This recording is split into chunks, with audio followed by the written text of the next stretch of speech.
Hello दोस्तों, welcome to the my YouTube channel educational point. तो स्वागत है आपका मेरे इस नए वीडियो में। आज हम लेके आए हैं क्लास 10th और 12th के लिए बहुत ही इम्पॉर्टेंट टॉपिक जो है निबंध, और हिंदी में 9 नंबर का निबंध जो कि है बहुत ही इम्पॉर्टेंट है। और पर्यावरण पे निबंध हर साल पूछे गए हैं। यूपी बोर्ड के एग्ज़ाम में 2020, 21, 22, 23, 24 और भी पिछले कई बोर्ड के एग्ज़ाम में ये निबंध पर्यावरण प्रदूषण पे पूछे जाते हैं। तो 9 नंबर का ये एग्ज़ाम का आपका निबंध आएगा, जिसकी मैं तैयारी आपको इस वीडियो में कराऊंगी।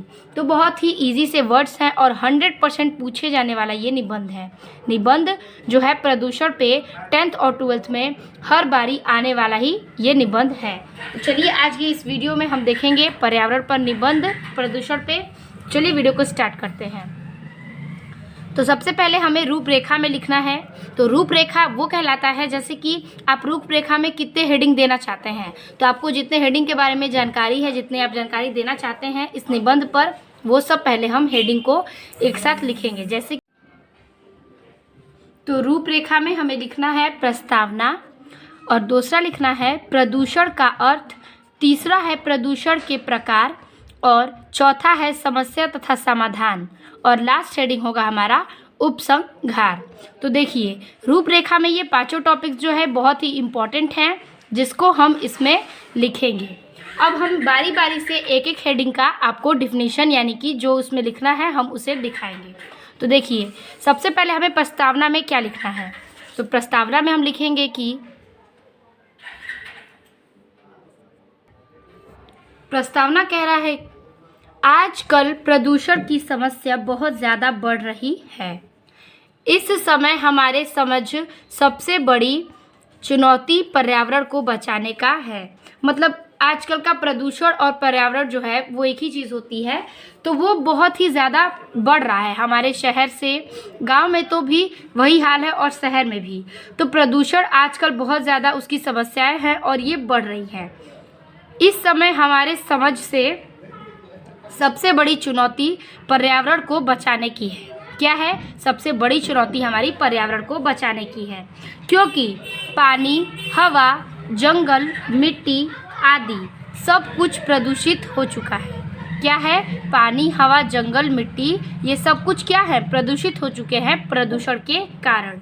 यदि हमने इस असंतुलन को दूर नहीं किया, यदि हम इन चीज़ों को दूर नहीं करेंगे तो मानव जीवन बाह्य हो जाएगा। और तो क्या होगा? मानव जीवन बाह्य हो जाएगा, और पता नहीं तब मानव जीवन होगा भी या नहीं। तो अगर ये समस्या सही नहीं हुई तो मानव जीवन आगे रहेगा भी या नहीं, इसका कोई गारंटी नहीं है।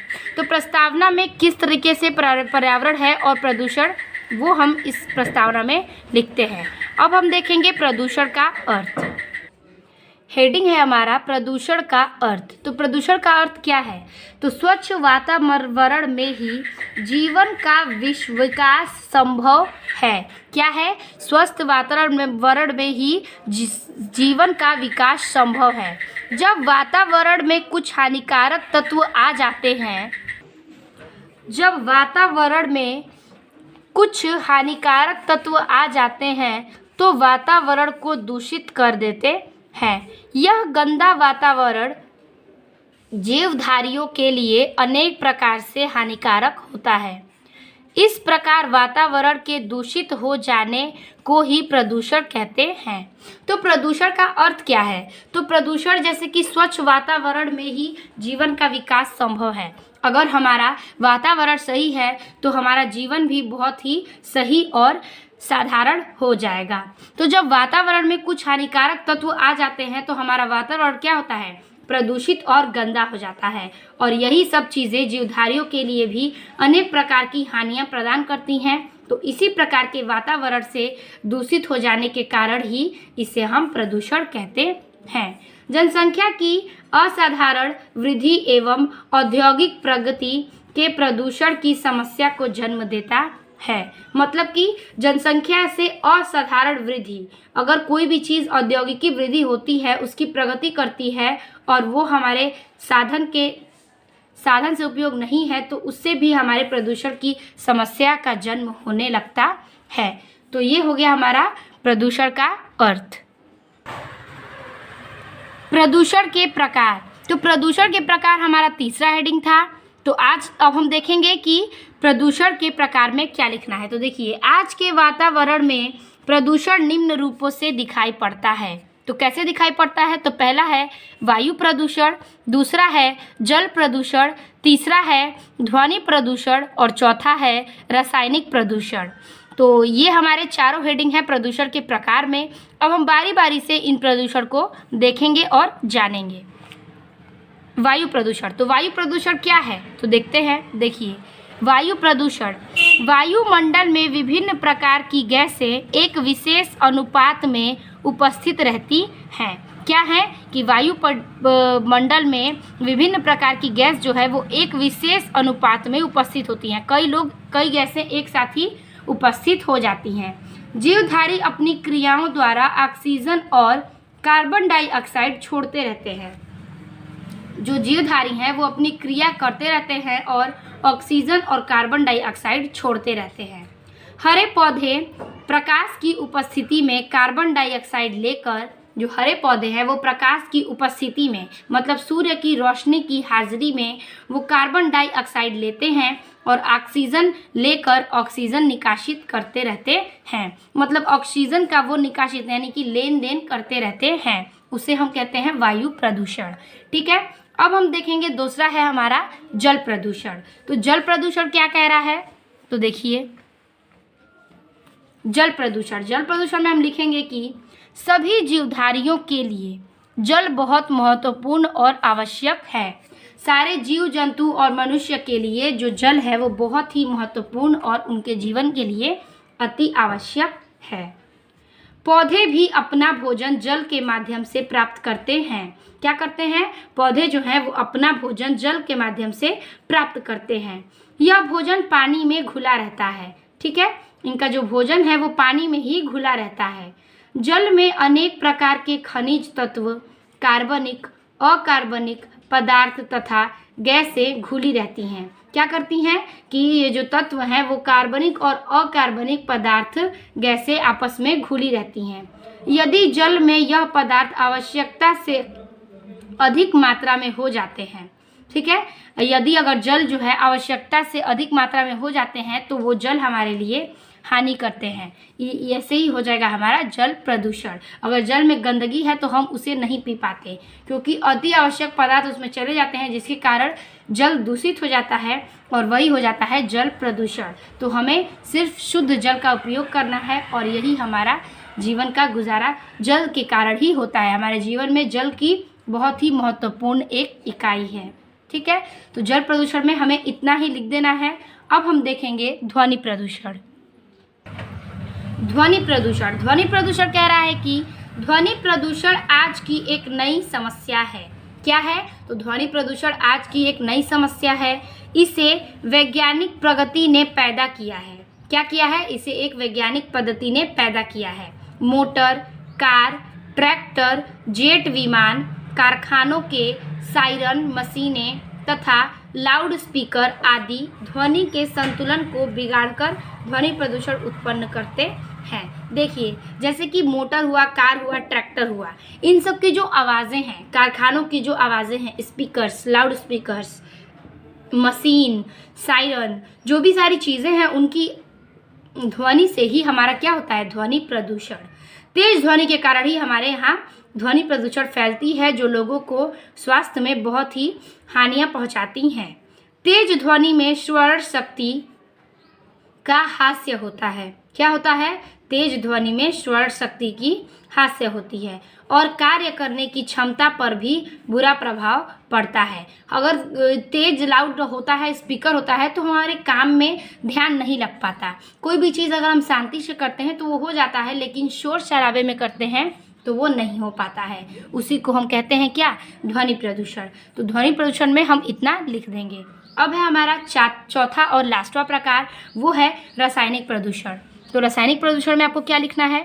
तो देखिए, रासायनिक प्रदूषण कारखाने से बहते हुए अवशिष्ट द्रवों के अलावा, ठीक है, कारखाने से जो कई चीज़ें होती हैं, वो जो चीज़ द्रव्य बहती है उसके अलावा खाद्यान्न की उपज यानी कि खाद्यों की जो उपज होती है उसके वृद्धि की दृष्टि से प्रयुक्त कीटनाशक दवाओं से और रासायनिक खादों से भी स्वास्थ्य पर प्रतिकूल प्रभाव पड़ता है। तो देखिए, अगर कोई भी चीज़ हम बीज बो रहे हैं और बीज का जो बिया है अगर वो दूषित हो जाता है तो हमारे जो खनिज उत्पन्न होंगे वो भी दूषित हो जाएंगे। तो हम अगर उसे खाएंगे तो हमारे अंदर अनेक प्रकार के रोग उत्पन्न होते हैं।